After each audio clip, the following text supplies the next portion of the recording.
Nama saya Dina Fitasari dengan NIM 19250410001, jurusan Pendidikan Teknik Elektronika S1, Universitas Negeri Makassar. Adapun video ini saya buat untuk memenuhi tugas final dalam mata kuliah belajar dan pembelajaran. Adapun di sini saya akan menjelaskan 7 submateri dari materi yang diberikan oleh dosen yang bersangkutan. Baik, yang pertama, saya akan menjelaskan tentang konsep belajar dan pembelajaran. Adapun dalam konsep belajar dan pembelajaran ada 3 materi yang akan saya jelaskan, yaitu yang pertama hakikat belajar dan pembelajaran, yang kedua pengertian belajar, dan yang ketiga adalah jenis-jenis belajar. Yang pertama, hakikat belajar dan pembelajaran. Hakikat belajar yaitu suatu kegiatan di mana seseorang membuat atau menghasilkan sesuatu yang baru, baik dari segi afektif, kognitif maupun psikomotor. Dan yang kedua yaitu hakikat pembelajaran. Pembelajaran yaitu suatu kegiatan yang dilakukan agar proses belajar dapat berjalan secara efektif dan efisien. Pada poin kedua yaitu pengertian belajar. Belajar adalah suatu usaha yang dilakukan seseorang untuk memperoleh suatu perubahan tingkah laku yang baru secara keseluruhan sebagai hasil pengalamannya. Yang poin ketiga ada jenis-jenis belajar. Jenis-jenis belajar ada 11 poin, yaitu yang pertama, belajar bagian atau part learning. Umumnya belajar bagian dilakukan oleh seseorang bila dihadapkan pada materi belajar yang bersifat luas atau ekstensif. Misal, mempelajari gerak-gerak motorik seperti bermain silat. Individu memecah seluruh materi pelajaran menjadi bagian-bagian yang satu sama lain berdiri sendiri. Yang kedua ada belajar dengan wawasan atau learning by insight. Teori wawasan merupakan proses mengorganisasikan pola-pola tingkah laku yang telah terbentuk menjadi satu tingkah laku yang ada hubungannya dengan penyelesaian persoalan. Yang ketiga ada belajar diskriminatif atau discriminative learning. Belajar diskriminatif diartikan sebagai suatu usaha untuk memilih beberapa sifat situasi atau stimulus dan kemudian menjadikannya sebagai pedoman dalam bertingkah laku. Yang keempat ada belajar global. Bahan pelajaran dipelajari secara keseluruhan berulang sampai pelajar menguasainya. Yang kelima, belajar insidental. Konsep ini bertentangan dengan anggapan bahwa belajar itu selalu berarah atau bertujuan. Yang keenam ada belajar instrumental. Pada belajar instrumental, reaksi siswa yang diperlihatkan diikuti oleh tanda-tanda yang mengarah pada apakah siswa tersebut akan mendapat hadiah, hukuman, berhasil, ataupun gagal. Yang ketujuh, ada belajar intensional. Konsep belajar intensional beranggapan bahwa belajar itu selalu berarah tujuan. Yang kedelapan ada belajar laten. Belajar laten, perubahan-perubahan tingkah laku yang terlihat tidak terjadi secara segera. Yang kesembilan, belajar mental.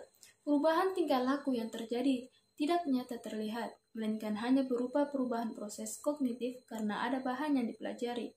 Yang kesepuluh, belajar produktif.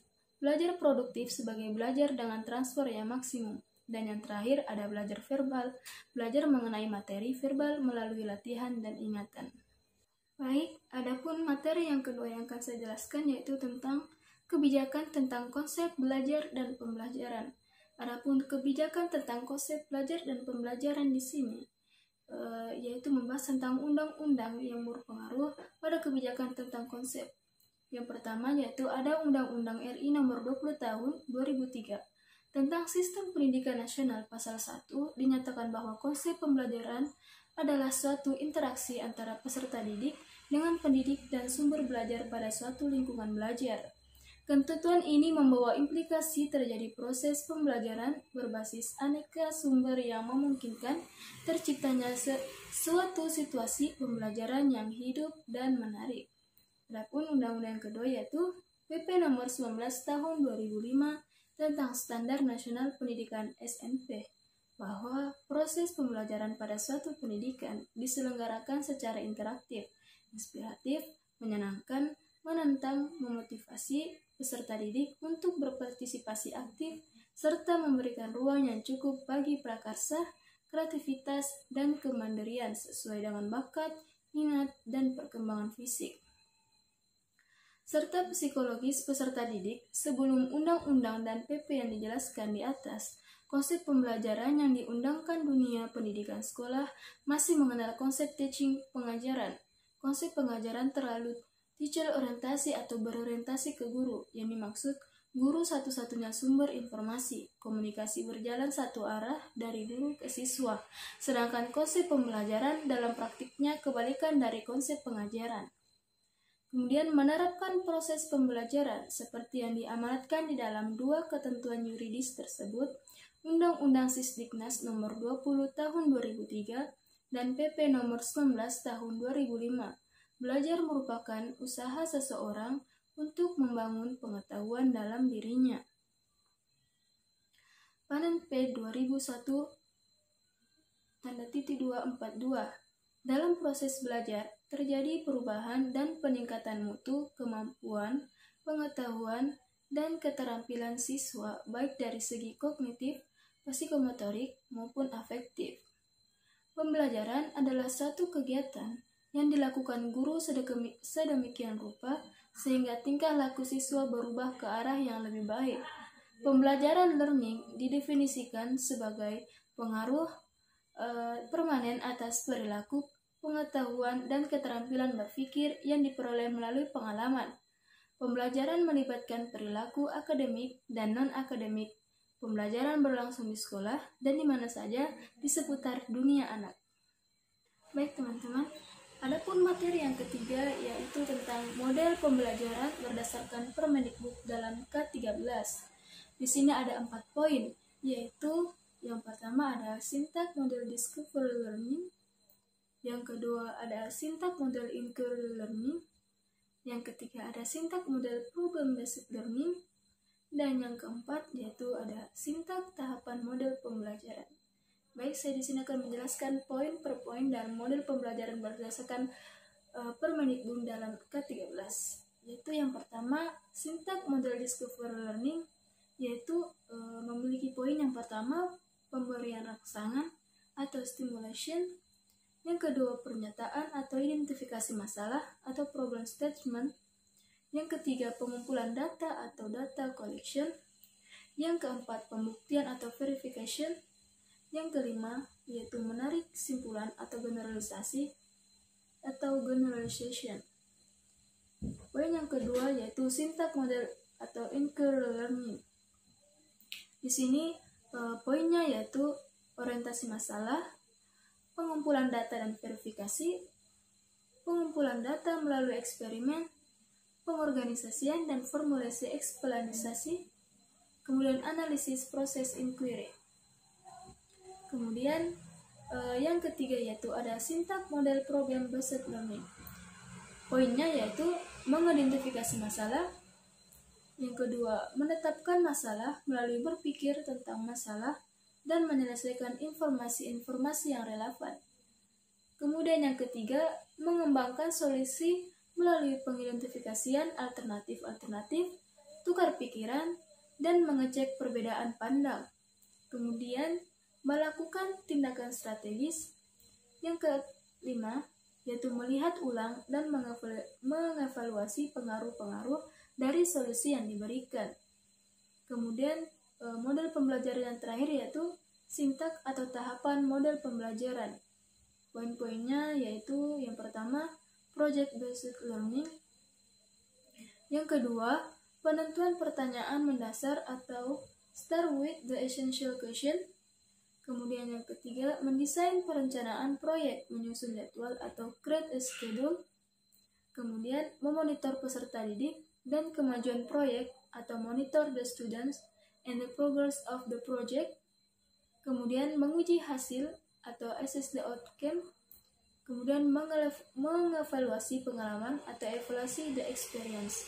Nah, itulah tadi 4 poin dalam model pembelajaran melalui Permendikbud dalam K13.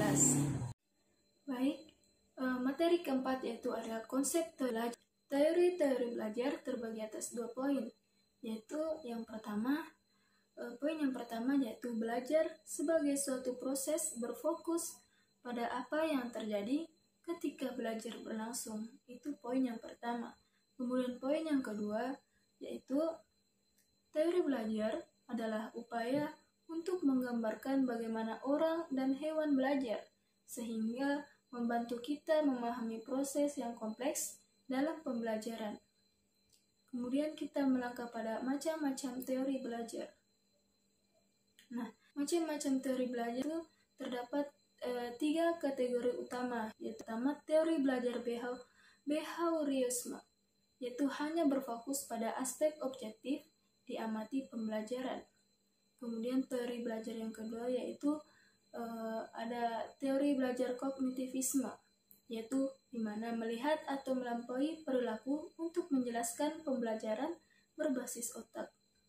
Kemudian teori belajar yang ketiga yaitu ada teori belajar konstruktivisme, bahwa belajar sebagai sebuah proses di mana pelajaran aktif membangun ide-ide baru atau konsep. Kemudian poin-poin yang lebih mendalam yaitu pertama ada teori belajar behaurisme, yaitu teori behauristik, sebuah teori dicetuskan oleh Gardner dan Berliner tentang perubahan tingkah laku sebagai hasil dan pengalaman. Poin yang kedua yaitu aliran ini menekankan pada terbentuknya perilaku yang tampak sebagai hasil belajar. Kemudian poin yang ketiga yaitu munculnya perilaku akan semakin kuat bila diberikan penguatan dan akan menghilang bila dikenai hukuman. Adapun teori yang kedua yaitu teori belajar kognitivisme memiliki poin-poin, yaitu poin yang pertama yaitu teori belajar kognitif sebagai protes teori perilaku sebelumnya. Kemudian poin yang kedua yaitu model ini memiliki perspektif bahwa para peserta didik memproses informasi dan pelajaran melalui upayanya atau mengorganisir, menyimpan, dan kemudian menemukan hubungan antara pengetahuan yang baru dengan pengetahuan yang telah ada. Kemudian poin yang ketiga yaitu model ini menekankan pada bagaimana informasi diproses. Kemudian teori yang ketiga ada teori belajar konstruktivisme memiliki beberapa poin, yaitu yang pertama, konstruksi berarti bersifat membangun dalam konteks filsafat pendidikan. Poin selanjutnya yaitu konstruktivisme merupakan landasan berpikir atau filosofi pembelajaran konseptual, yakni bahwa pengetahuan dibangun oleh manusia sedikit demi sedikit, yang hasilnya diperluas melalui konteks yang terbatas dan tidak sekonyong-konyong. Poin selanjutnya ada pengetahuan bukanlah seperangkat fakta-fakta, konsep, atau kaidah yang siap untuk diambil dan diingat. Poin selanjutnya yang menjelaskan bahwa manusia harus mengkonstruksi pengetahuan dan memberi makna melalui pengalaman nyata. Kemudian ada teori konstruktivisme, siswa dapat berpikir untuk menyelesaikan masalah, mencari ide, dan membuat keputusan. Adapun poin selanjutnya yaitu siswa akan lebih paham karena mereka terlibat langsung dalam membina pengetahuan baru. Mereka akan lebih paham dan mampu mengimplementasikannya dalam semua situasi. Kemudian poin yang selanjutnya yaitu selain itu, siswa terlibat secara langsung dengan aktif. Mereka akan ingat lebih lama semua konsep. Saya akan menjelaskan materi yang kelima, yaitu belajar dan pembelajaran. Adapun di sini saya akan menjelaskan tentang prinsip-prinsip pembelajaran. Prinsip-prinsip pembelajaran di sini terbagi atas 7, yaitu yang pertama ada perhatian dan motivasi. Dalam proses pembelajaran, perhatian merupakan faktor yang besar pengaruhnya. Kalau peserta didik mempunyai perhatian yang besar mengenai apa yang dipelajari, peserta didik dapat menerima dan memilih stimuli yang relevan untuk diproses lebih lanjut, di antara sekian banyak stimuli yang datang dari luar. Perhatian dapat membuat peserta didik untuk mengarahkan diri pada tugas yang akan diberikan, melihat masalah-masalah yang akan diberikan, memilih dan memberikan fokus pada masalah yang harus diselesaikan. Di samping perhatian, motivasi mempunyai peranan penting dalam kegiatan belajar. Adapun motivasinya yaitu pertama, motivasi adalah tenaga yang menggerakkan dan mengarahkan aktivitas seseorang. Yang kedua, motivasi mempunyai kaitan yang erat dengan minat. Siswa yang memiliki minat terhadap sesuatu bidang studi tertentu cenderung tertarik perhatiannya dan dengan demikian timbul motivasi untuk mempelajarinya.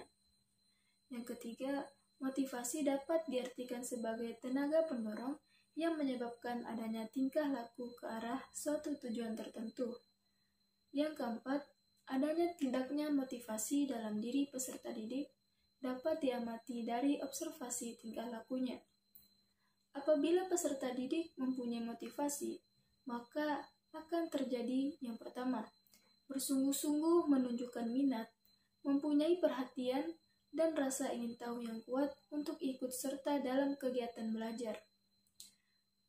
Yang kedua, berusaha keras dan memberikan waktu yang cukup untuk melakukan kegiatan tersebut. Yang ketiga, terus bekerja sampai tugas-tugas tersebut terselesaikan. Kemudian yang kedua, poin yang kedua yaitu prinsipnya yaitu ada keaktifan. John Dewey mengemukakan bahwa belajar adalah menyangkut apa yang harus dikerjakan siswa untuk dirinya sendiri. Maka inisiatif harus datang dari dirinya sendiri. Guru hanya sebagai pembimbing dan pengarah. Menurut teori kognitif, belajar menunjukkan adanya jiwa yang aktif. Jiwa mengolah informasi yang kita terima, tidak hanya menyimpan saja tanpa mengadakan transformasi. Menurut teori ini, anak memiliki sifat aktif, konstruktif, dan mampu merencanakan sesuatu. Anak mampu mencari, menemukan, dan menggunakan pengetahuan yang telah diperolehnya. Dalam proses belajar, siswa harus menampakkan keaktifan. Kemudian, keaktifan itu dapat berupa kegiatan fisik yang mudah diamati, maupun kegiatan psikis yang sulit diamati. Kegiatan fisik bisa berupa membaca, mendengar, menulis, berlatih, keterampilan-keterampilan, dan sebagainya. Kegiatan psikis misalnya menggunakan pengetahuan yang dimiliki dalam memecahkan masalah yang dihadapi, membandingkan sesuatu konsep dengan yang lain, menyimpulkan hasil. Kemudian prinsip yang ketiga ada keterlibatan langsung atau pengalaman. Belajar haruslah dilakukan sendiri oleh siswa.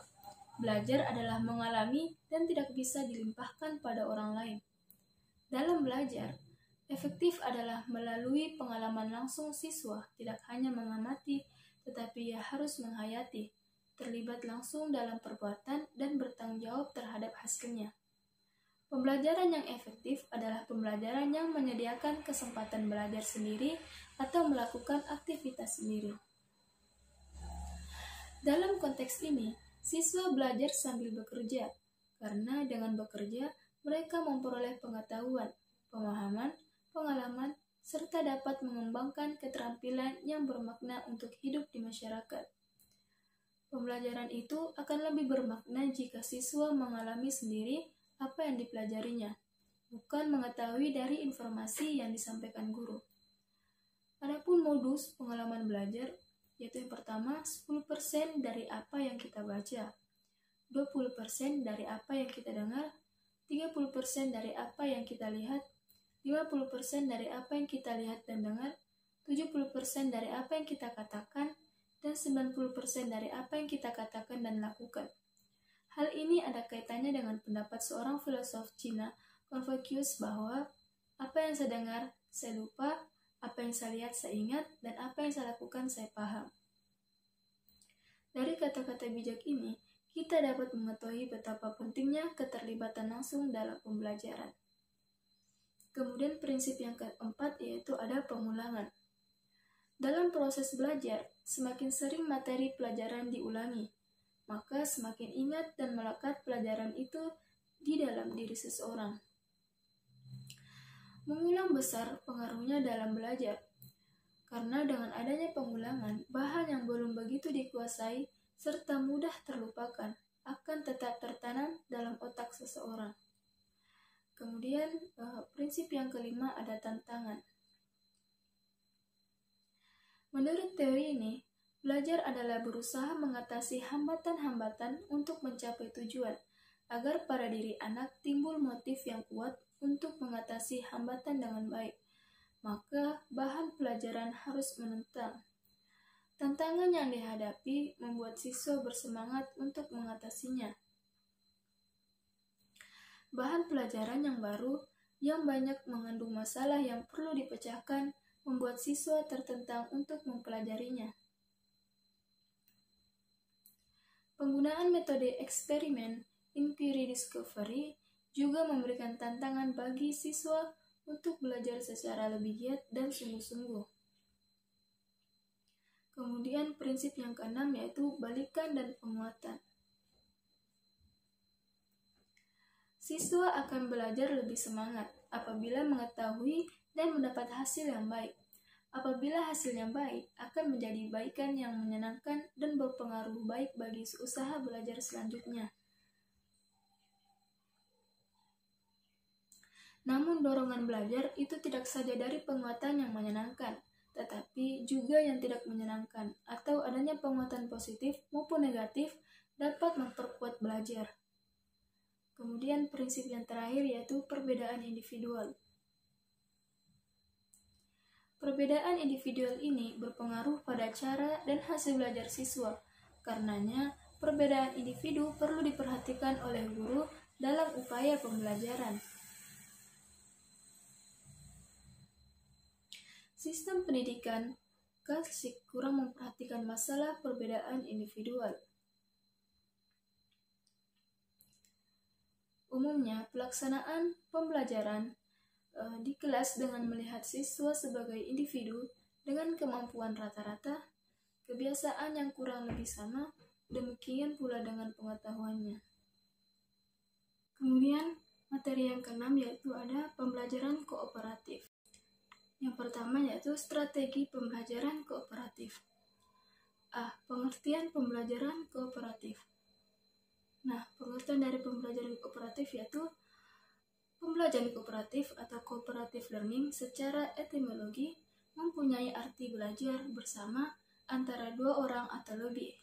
Sedangkan CL dalam artian yang lebih luas memiliki definisi yang antara lain adalah belajar bersama yang melibatkan antara 4-5 orang yang bekerja sama bersama menuju kelompok kerja di mana tiap anggota bertanggung jawab secara individu sebagai bagian dari hasil yang tak akan bisa dicapai tanpa adanya kerjasama antar kelompok. Dengan kata, anggota kelompok saling tergantung secara positif. Pembelajaran kooperatif atau cooperative learning mengandung arti keterlibatan secara proaktif antara kelompok yang melibatkan pada proses kognisi, afeksi, dan konasi. Oleh karena itu, maka para guru memiliki tanggung jawab dalam membantu peserta didik untuk memperoleh kemampuan berpartisipasi dan bekerja sama secara efektif di dalam setting sosial dan masyarakat. Tanggung jawab tersebut akan dapat terlaksana secara efektif apabila para guru, khususnya guru yang memegang materi IPS, menerapkan proses pembelajaran melalui pendekatan pembelajaran kooperatif atau cooperative learning CL. Kemudian ciri-ciri pembelajaran kooperatif. Yang pertama yaitu peserta didik bekerja dalam kelompok secara kooperatif untuk menuntaskan materi belajarnya. Yang kedua, kelompok dibentuk dari peserta didik yang memiliki kemampuan tinggi, sedang, dan rendah. Yang ketiga, bila mana mungkin, anggota kelompok berasal dari ras, budaya, suku, jenis, kelamin, berbeda-beda, serta mereka yang berkebutuhan khusus. 4. Penghargaan lebih berorientasi kelompok ketimbang individu. B. Tujuan pembelajaran kooperatif. Yang pertama, hasil belajar akademik. Pembelajaran kooperatif bertujuan untuk meningkatkan kinerja peserta. Pembelajaran kooperatif bertujuan untuk meningkatkan kinerja peserta didik dalam tugas-tugas akademik. Banyak ahli berpendapat bahwa model ini unggul dalam membantu peserta didik memahami konsep yang sulit. 2. Penerimaan terhadap perbedaan individu. Efek penting yang kedua adalah penerimaan yang luas terhadap orang yang berbeda menurut ras, budaya, kelas sosial, kemampuan, dan ketidakmampuan. Yang ketiga, pengembangan keterampilan sosial. Model pembelajaran kooperatif bertujuan mengajarkan kepada peserta didik keterampilan bekerja sama dan kolaborasi. C. Prinsip pembelajaran kooperatif. Yang pertama yaitu prinsip ketergantungan positif. Dalam pembelajaran kelompok, keberhasilan suatu penyelesaian tugas sangat tergantung kepada usaha yang dilakukan setiap anggota kelompoknya. Yang kedua, tanggung jawab perorangan. Prinsip ini merupakan konsekuensi dari prinsip yang pertama, karena keberhasilan kelompok tergantung pada setiap anggotanya, maka setiap anggota kelompok harus memiliki tanggung jawab sesuai dengan tugasnya. Yang ketiga, interaksi atau tatap muka antar anggota kelompok. Pembelajaran kooperatif memberi ruang dan kesempatan yang luas kepada setiap anggota kelompok untuk bertatap muka, saling memberikan informasi, dan saling mengajarkan. Interaksi tatap muka akan memberikan pengalaman yang berharga kepada setiap anggota kelompok untuk bekerja sama, menghargai setiap perbedaan, memanfaatkan kelebihan masing-masing anggota, dan mengisi kekurangan masing-masing. 4. Partisipasi dan komunikasi. Pembelajaran kooperatif melatih peserta didik untuk dapat mampu berpartisipasi aktif dan berkomunikasi. Kemampuan ini sangat penting sebagai bekal mereka dalam kehidupan di masyarakat kelak. Oleh karena itu, sebelum melakukan pembelajaran, guru perlu membekali peserta didik dengan kemampuan berkomunikasi. D. Prosedur strategi pembelajaran kooperatif. Prosedur pelaksanaan pembelajaran kooperatif adalah sebagai berikut. Yang pertama, menetapkan tujuan pembelajaran, aktivitas, dan penghargaan, yaitu membuat keputusan sejak awal tentang tujuan pembelajaran dan jenis aktivitas yang sesuai dengan mereka. Keputusan harus dibuat tentang apakah tujuan pembelajaran diambil dari domain kognitif dalam area keahlian akademis, afektif dalam area sikap dan nilai, atau dominan psikomotor atau keahlian fisik. Yang kedua yaitu komposisi kelompok, yaitu merupakan bentuk praktek yang baik untuk membentuk kelompok yang terdiri dari seorang peserta didik yang punya kemampuan di atas rata-rata, 2-4 peserta didik dengan kemampuan rata-rata, dan seorang peserta didik dengan kemampuan di bawah rata-rata atau anak-anak dengan kebutuhan khusus. Yang ketiga yaitu kerjasama yang efektif, yaitu dengan cara menjelaskan kepada peserta didik bagaimana cara anggota kelompok harus bekerja sama antar satu dengan yang lainnya. Prosedur untuk kerjasama yang efektif harus dibuat secara eksplisit. Kalau kolaborasi di antara peserta didik vital untuk kesuksesan prosedur ini. 4. Perilaku yang dapat diterima dan tidak dapat diterima. Guru harus memberikan penjelasan secara tegas tentang apa yang dapat diterima dan yang tidak dapat diterima dalam kelompok dan menetapkan peraturan untuk pemfungsian kelompok dengan tepat sebelum kelompok mulai mengerjakan tugasnya. Yang kelima, periode percobaan dan umpan balik. Guru harus memberikan umpan balik kepada kelompok tentang kualitas kelompok dan kinerja individu. Penting bagi individu untuk menerima umpan balik sejak awal. Yang keenam, bantuan dari guru kepada peserta didik. Guru atau pengajar khusus dipersiapkan untuk memberikan bantuan ekstra atau bantuan tambahan kepada peserta didik yang mempunyai masalah belajar atau mereka yang memiliki kebutuhan khusus ketika hal itu diperlukan. Peserta didik harus diberitahukan bagaimana dan kapan mereka harus mencari bantuan tersebut. Yang ketujuh yaitu melakukan evaluasi. Guru harus melakukan evaluasi tentang prosedur pembelajaran kooperatif learning. Kebanyakan guru ingin memberikan pertanyaan yang lebih tepat atau teliti tentang evaluasi, kualitas, hasil, dan jumlah waktu yang diperlukan untuk pembentukan kelompok perlu dipertimbangkan. Penelitian dan pengalaman praktis cenderung menunjukkan bahwa guru pada umumnya mendukung metode ini dan bahwa hasil pembelajaran akan menjustifikasi penggunaan mereka. Adapun materi yang terakhir atau yang ketujuh yaitu konsep pembelajaran berbasis kontekstual atau CTL. Konsep pembelajaran konseptual. Konsep pembelajaran konseptual adalah konsep belajar di mana guru menghadirkan dunia nyata ke dalam kelas dan mendorong peserta didik membuat hubungan antara pengetahuan yang dimilikinya dengan penerapannya dalam kehidupan mereka sehari-hari.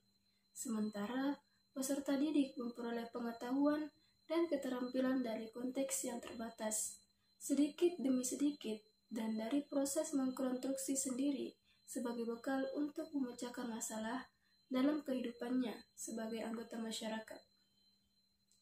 B.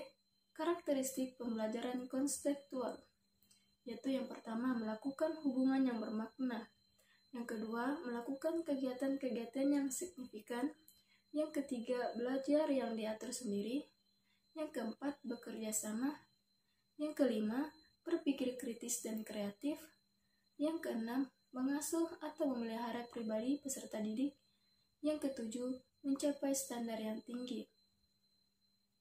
Kemudian bagian C yaitu fokus pembelajaran konseptual, yaitu memiliki beberapa poin. Yang pertama yaitu belajar berbasis masalah atau problem based learning. Yang kedua pengajaran autentik atau authentic instruction. Yang ketiga belajar berbasis inquiry atau inquiry based learning. Yang keempat belajar berbasis proyek atau tugas atau project based learning. Yang kelima belajar berbasis kerja atau work based learning. Yang keenam belajar berbasis jasa atau layanan atau service learning. Kemudian yang ketujuh belajar kooperatif atau cooperative learning. Kemudian yang bagian D yaitu memiliki beberapa poin. D yaitu komponen pembelajaran konseptual, yaitu memiliki beberapa poin. Yang pertama konstruktivisme, yang kedua inquiry, yang ketiga bertanya atau questioning, yang keempat masyarakat belajar atau learning community, yang kelima pemodelan atau modeling, yang keenam refleksi atau reflection, yang ketujuh penilaian nyata atau authentic assessment. Itulah tadi beberapa materi yang saya jelaskan mengenai belajar dan pelajaran dan beberapa submateri dari 1 sampai 7. Mudah-mudahan dapat dimengerti. Jika ada kekurangan mohon dimaafkan. Dan terima kasih buat teman-teman yang sudah menonton dan terus subscribe channel ini. Saya akhiri. Assalamualaikum warahmatullahi wabarakatuh.